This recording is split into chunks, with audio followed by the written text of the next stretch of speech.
بات ہو رہی تھی کہ آپ کسی دوا کے، کسی غذا سے، کسی تھراپی سے، کسی تدبیر سے، کسی جگہ کی تبدیلی سے آپ اس نقص کو جو جنات، جادو یا عمل کی بنیاد پر جسم میں پیدا ہوا ہے وہ آپ دور کر دیں گے تو آپ کی ضرورت پوری ہو جائے گی۔ یہ کوئی ضروری نہیں ہے کہ آپ ضروری تسبیح گھمائیں، وظائف کرے، چلے کرے، لمبی لمبی صورتیں پڑھے، جنات کے لیے، جادو کے لیے سورہ بقرہ کا روزانہ ختم کرے۔ نہیں یار، دیکھیں، تلاوت، ذکر، اذکار میں ان کا منکر نہیں ہوں، لیکن جن چیزوں کی جہاں ضرورت ہے وہاں اسے استعمال کرو۔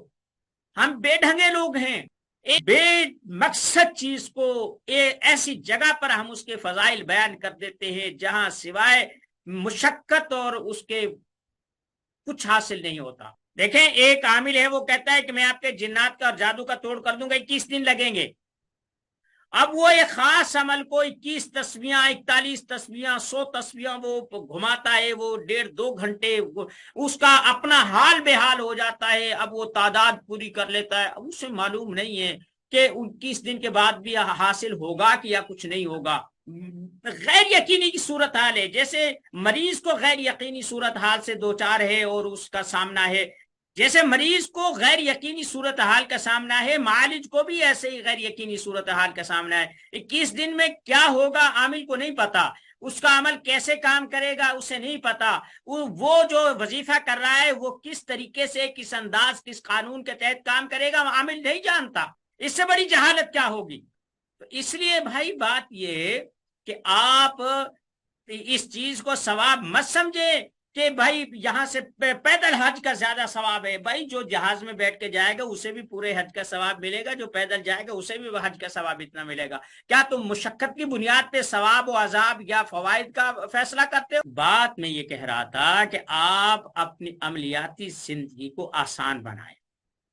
جو صوفیوں نے مرضوں کی علامات لکھ دی ہیں، ان کی تعداد لکھ دی ہے، ان کے پرہیز لکھ دیے ہیں، ان کا یہ کر دیا ہے مثلا، تو آج میں نے بتایا کہ آپ تشخیص کیسے کریں گے۔ دوسری بات یہ بتائی کہ آپ ایسے ڈھنگ، ایسے طریقے اور ایسے رموز سیکھ لیں کہ آپ کو 21 دن تک بغلے کی طرح ایک ٹانگ پر نہیں کھڑا ہونا پڑے۔ آپ نبض دیکھ کر مکمل طور پر تحقیق کر کے اس کی مزاج کی کیفیت معلوم کر کے اس کی طبیعت کا اندازہ کر کے آپ اسے غذا، خوراک، دوا بھی تجویز کریں۔ اور بلکہ میرا تو طریقہ کار یہ ہوتا ہے، میں اسے دوا تجویز کرتا ہوں اور کہتا ہوں اس پہ میں نے دم کر دیا ہے، یہ دوا نہیں ہے، میرے عمل کا حصہ ہے۔ مریض اسے عقیدتاً کھاتا ہے اور الحمدللہ وہ دوسرے، تیسرے دن، چوتھے دن، ہفتے، 10 دن میں وہ ٹھیک ہو جاتا ہے۔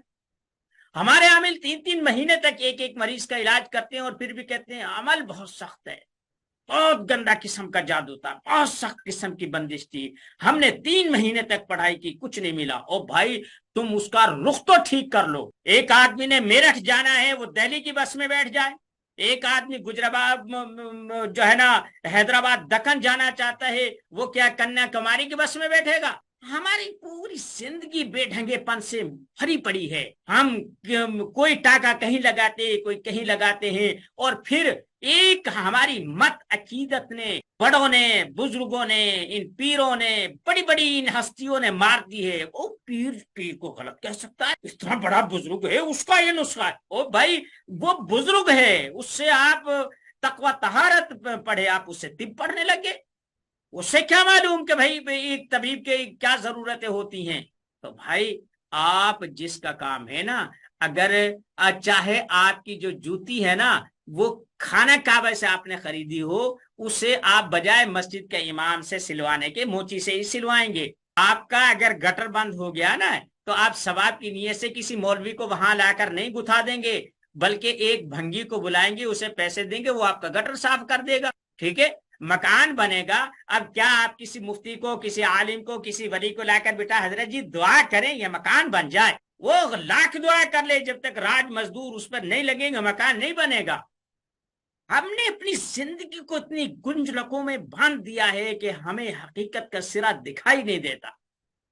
ساری زندگی کوئی عقیدت میں مر گیا، کوئی احترام میں مر گیا، اور کوئی فتوے کے انتظار میں ہے، کسی قول کے انتظار میں ہے، کوئی آج سے صدیوں پہلے کسی امام کی، کسی فقی کی وہ عبارتیں نکال کر دکھاتا ہے، قاضی ابو یوسف نے یہ کہا تھا، احمد بن حنبل، بھائی مانتے ہیں ان کی عصمت ہے، لیکن اس میدان میں نہیں ہے۔ امام احمد بن حنبل رحمہ اللہ، امام مالک، امام شافی، امام ابو حنیفہ کتنے بھی بلند مرتبہ ہوں، لیکن ہم طب کی راسی کی بات مانیں گے، ہم ابو علی سینا کی بات مانیں گے، ربن تبری کی بات مانیں گے، ٹھیک ہے؟ تاریخ میں آپ کچھ بھی ہے تو آپ ابن جریر تبری کی کتاب اٹھا کر دیکھیں گے، ابن کثیر کی البدایہ والنہایہ اٹھا کر دیکھیں گے، اگر مزید جو ہے نا اس کی صفائی اور تنقید دیکھنی ہے تو ابن خلدون کا مطالعہ کریں گے، اور ہندوستان پہ پڑھنی ہے تو جو ہے نا اسمتھ کی کتاب اٹھا کر دیکھیں گے، تاریخ فرشتہ اٹھا کر دیکھیں گے، مولوی ذکا اللہ کی تاریخ ہندوستان اٹھا کر دیکھیں گے۔ ہم وہاں مجد الافسانی کی بات نہیں کریں گے، شیخ سلیم سرہندی کی بات نہیں کریں گے، ہم جو ہے نا شیخ عبدالحق محدث دہلوی کی بات نہیں کریں گے، ان کا وہ فیلڈ ہی نہیں ہے۔ آپ جس مرض کو، جس فیلڈ کو، جہاں جس انسان سے ہمیں فائدہ اٹھانے کا موقع ملتا ہے، آپ اس در پہ جائیں۔